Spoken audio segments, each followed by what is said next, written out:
Hello anh em, chào các anh em nha.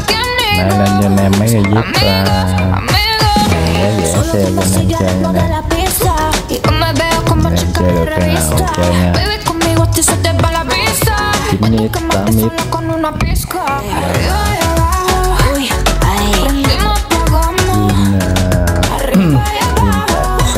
Bài lát mà bạc lò thủy xéo sọc dưa 90 lò thủy xéo ha. Anh em chơi được cái nào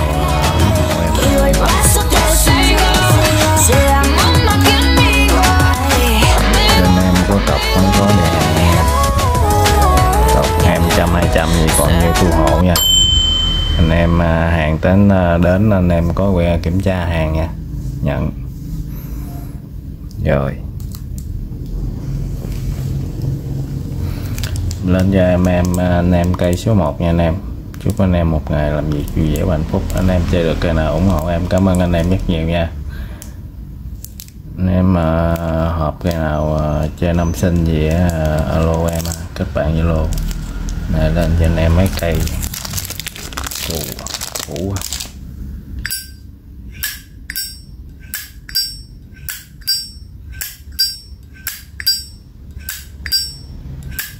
93 anh em HP bóng 993 chính là IX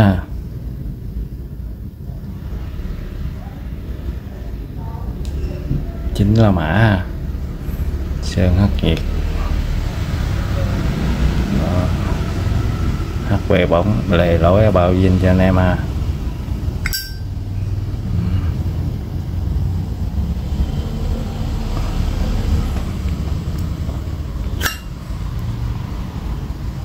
Tình trạng cây này ruột mờ giai đoạn anh em 8893 lề lối búa tán bánh xe lưỡi gà là bao dinh cho anh em cái cây nào có sửa chữa thay thế phụ kiện gì em báo. Lề lối bao dinh, cây này còn khá đẹp em.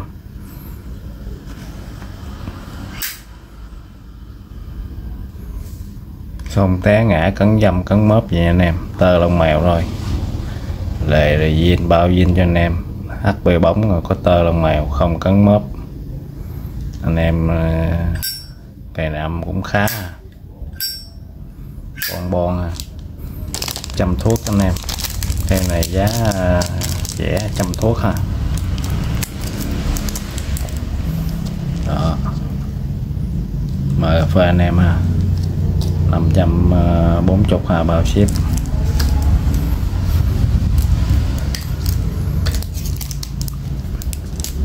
Nên cho anh em cây 94 Street Parap chủ đề thắt ăn mòn Vinh Hãng thân bòm xuôi gió anh em. Này Vinh Hãng nha anh em, 94 1250 Parap Vinh đồng nguyên khối anh em. Nó bài giáp đây Street Parap đồng nguyên khối chủ đề thân bòm xuôi gió lề lối bao dinh cho anh em đồng nguyên khối nha anh em. Này bao anh em là đồng nguyên khối Street Parap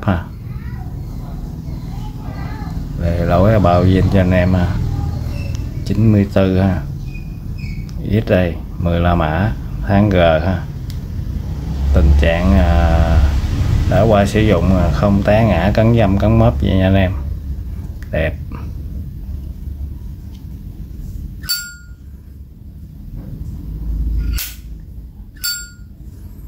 Âm là ngon lành nha anh em. Ít 10 la mã trùng chuẩn tháng H ruột vàng cũng còn khá ok nha anh em. Bao viên cho anh em từ cái ruột lưỡi gà búa tán bánh xe lề bao viên cho anh em hết đồng nguyên khối Street Parap thuận bòm xuôi gió. Anh em nào chơi thuận bòm xuôi gió không thủy anh em thấy cái này về chăm thuốc.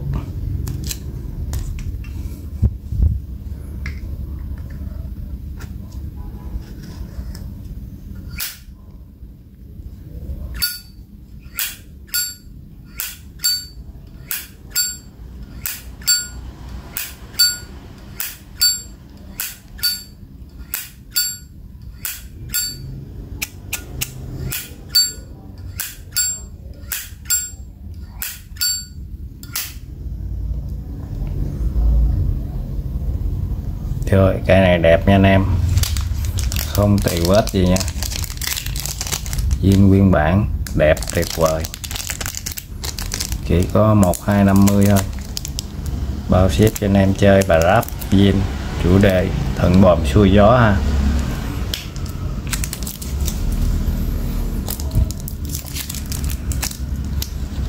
Chọc dưa anh em 1179 ha, 9 nít tà đầu ha. Cây tình trạng xài cũng ít ha anh em, xài ít, anh em nhìn lòng trong không có vết gì luôn, tì vết, không có cấn mớp, không có vết xước gì trong lòng, xài ít.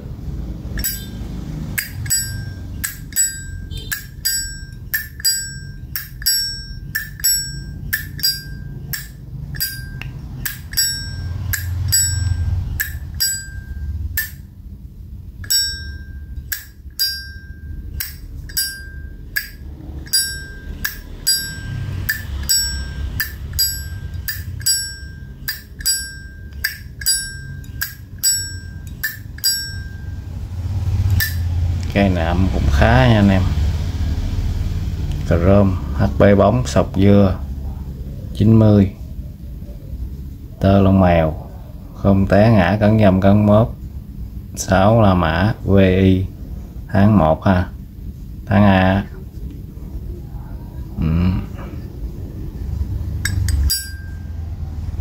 Âm là bon bon nha anh em.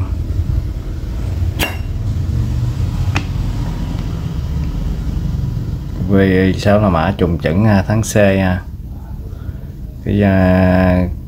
Cái vỏ tháng A,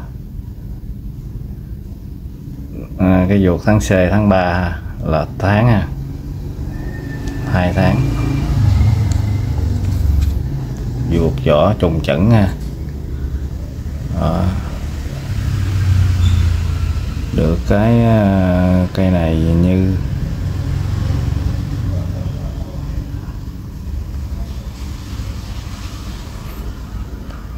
lưỡi gà zin nè, trùng chuẩn ha, lưỡi gà đá quát gốc ha, búa tán bánh xe, lưỡi gà bao zin cho anh em ha. Ruột thì có dút dớp vô có xước, mà trùng nha anh em, trùng 5 nha, vỏ ruột trùng 5, 90, 6 lá mã, sọc dưa quyền thổi nha.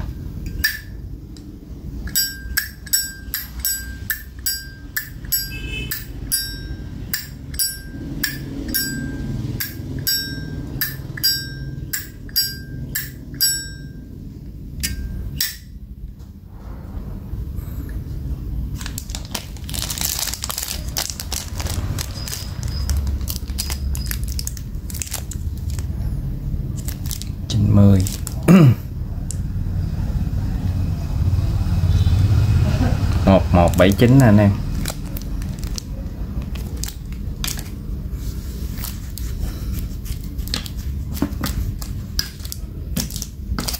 Giờ lên cho anh em cây loại xéo 87 ha, 3 là mã Whitney ha. Chủ đề thắt ăn mòn kiện hoàng chữ Zippo ha,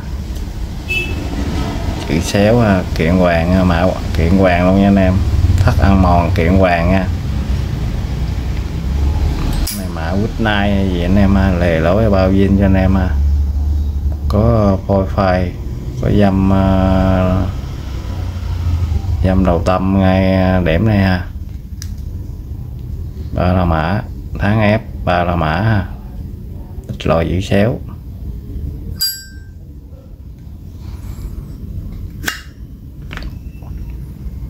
Đây ruột tháng F ha, 3 là mã trùng chuẩn ha, ruột cũng còn khá đẹp anh em ha, xước ít, xước nhẹ thôi.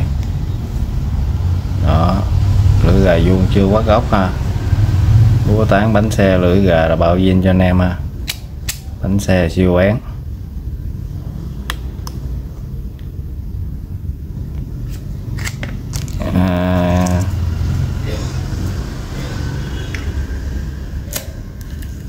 Nào em có thay thế phụ kiện gì báo cho anh em. Còn nào em không có là bao zin nha, bao zin từ cái lề luôn ha, chưa có thay thế phụ kiện sửa chữa gì nha. Đó, màu lạ độc anh em, mồi thuốc âm hay nha.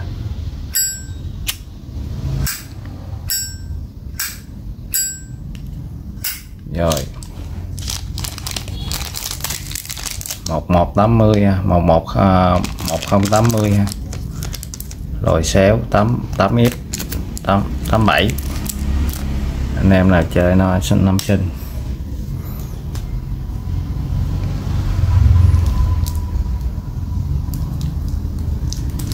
Rồi lên tiếp tục cho anh em một cây 88 lồi xéo ha.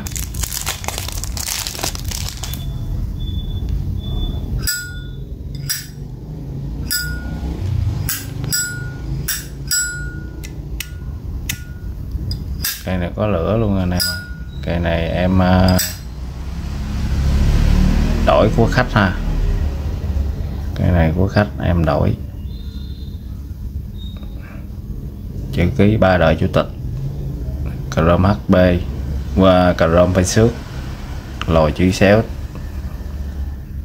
4 là mã 88 1988 ha. Thắt ăn mòn zin hãng ha, 3 đời chủ tịch ha anh em. Âm hay ha, lửa luôn, còn lửa luôn anh em ha.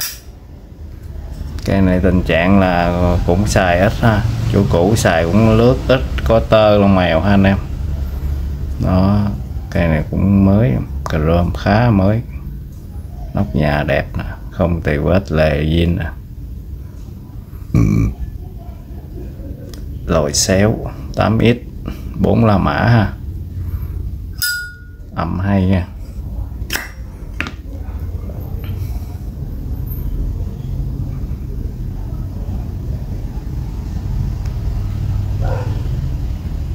Cái này là tháng hỉ đi sau ha, năm đi trước, tháng D nè. Mà cái này rút vô có xước hơi mờ ha. Bao anh em là trùng chuẩn nha, lưỡi gà đã chưa quá gốc ha, 8x ha, 88 89 ha. Đó, anh em nhìn vô lưỡi gà biết ha, lưỡi gà chưa quá gốc. Bảo anh em là mờ đi, mờ giai đoạn đi, mà có cái là năm trước tháng sau ha, tháng D nè.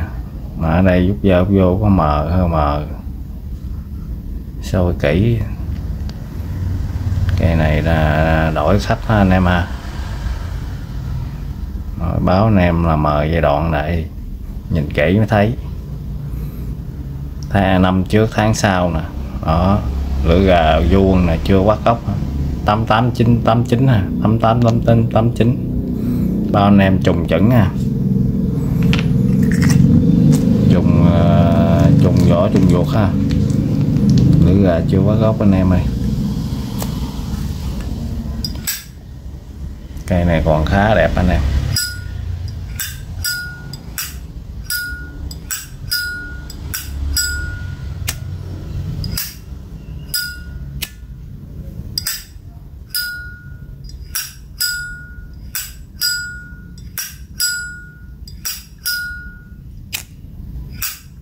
Rồi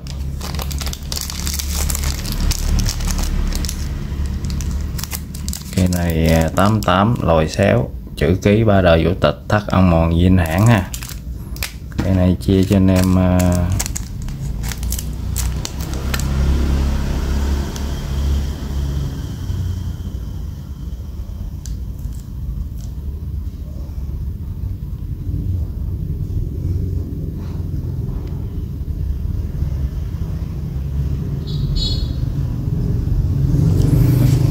1150 ha, lồi xéo 88,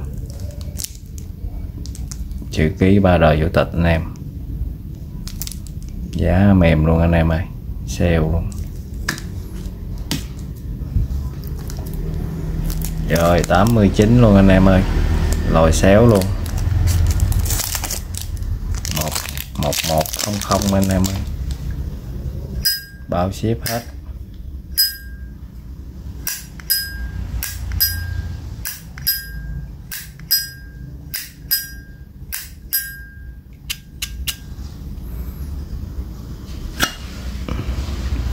Cái này là cũng có đầu tâm đây anh em, nóc còn nhiều đẹp hết nha anh em, không cấn gì nặng à, có dăm đầu tâm đầu kim à, lồi xéo 89 Niken, thắt ăn mòn, zin hãng, dập nổi luôn ha, 193 1987 luôn anh em, tuyệt vời luôn anh em, lề bao zin cho anh em ha. Đó. Lồi xéo V5 La Mã 1989, đây này em cũng mô tả nhiều ha, em chơi được, vuột thì trùng chuẩn ha. V5 La Mã, bố tán bánh xe lưỡi gầy vuông chưa quá góc ha, chuẩn đời ha, bao zin cho anh em, chưa là sửa chữa thay thế gì hết á.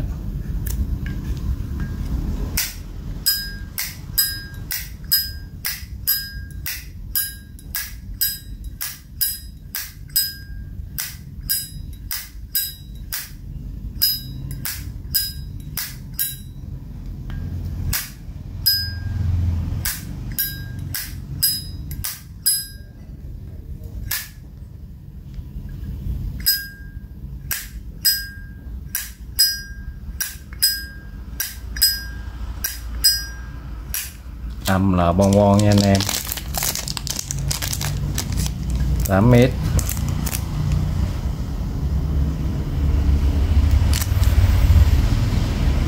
Rồi lồi xéo mã Niken 89 chủ đề Zippo. Rồi anh em bán cho anh em cây này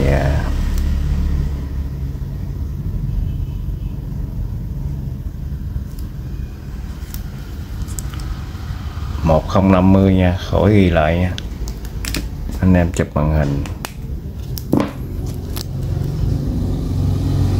mời cà phê anh em. Cây này 1050 1.050.000 ha, bao ship, em khỏi ghi giá lại nha anh em, nhớ chụp màn hình gửi em 1050 nha, lồi xéo nha.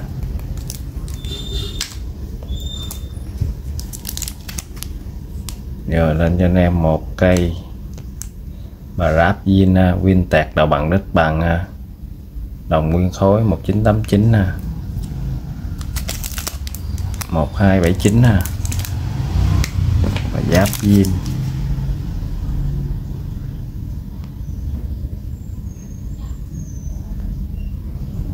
mời với anh em luôn 1250 luôn, và giáp zin win tạc đầu bằng đít bằng, trong chặt góc hai mặt, trơn không chủ đề, còn keo chưa xìa ba luôn ha. Đó, nguyên bản chưa xìa ba đánh bát lần nào ha. Về lối là bảo zin cho anh em là cây này không tì vết gì nha, đẹp không cấn té ngã, bao anh em không tì vết. Đó, V nè, chữ V nha. Đó, chữ V trùng chuẩn 1989 tháng F ha, bát 203/95 ha, chưa một lần xìa ba luôn.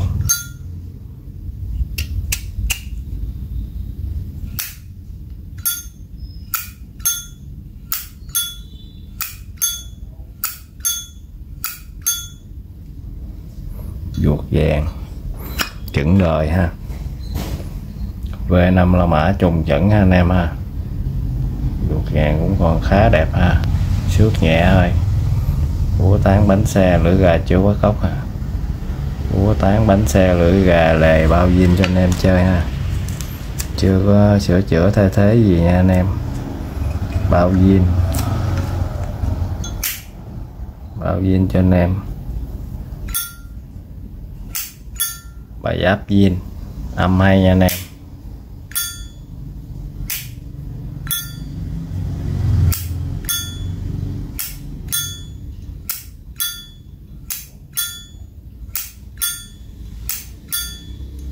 Rồi 1250 bài áp zin Win tẹt 8x. Giá này mời cà phê luôn anh em ơi, bán không có lời quầy vốn luôn lô này ha, cho đi luôn anh em ha.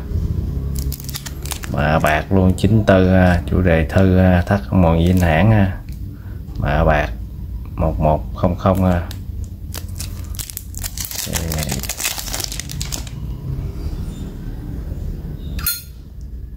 Bị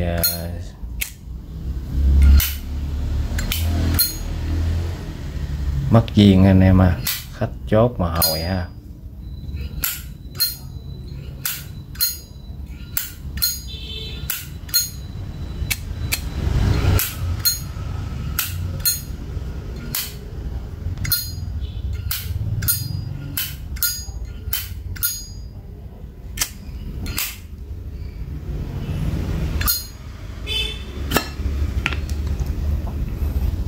Cái này ruột 94 ruột chuẩn anh em.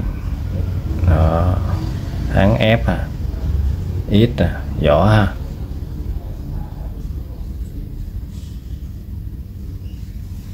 Búa tán bánh xe lưỡi gà là bao zin cho anh em ha.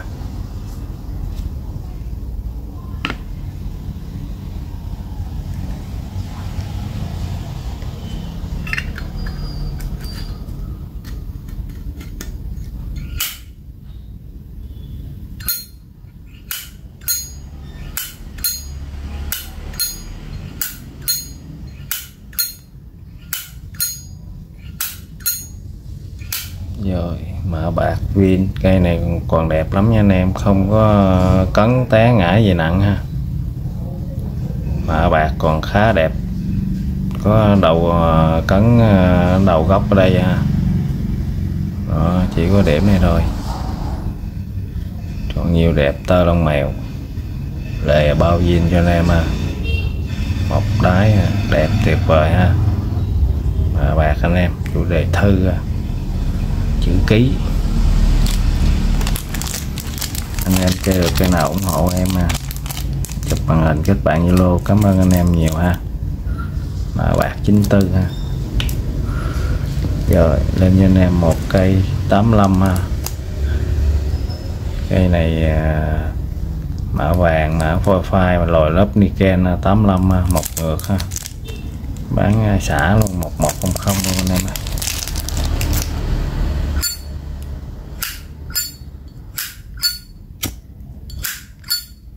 Còn lửa luôn anh.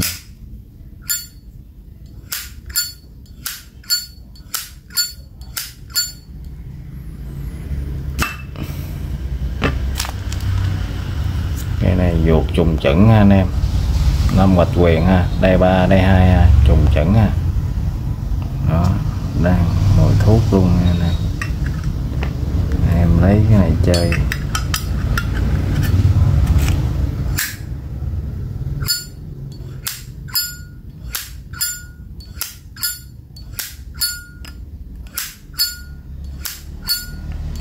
Rồi cái này em bán cho anh em, giảm cho anh em cây 85 này chơi luôn, 1050 ha.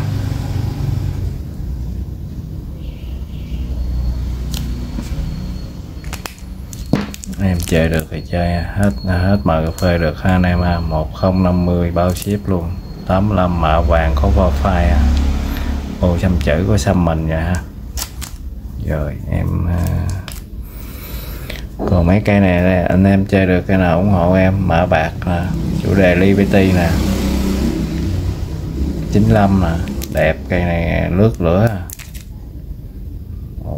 1179 nè. Đó, chu niên nè 90 ha.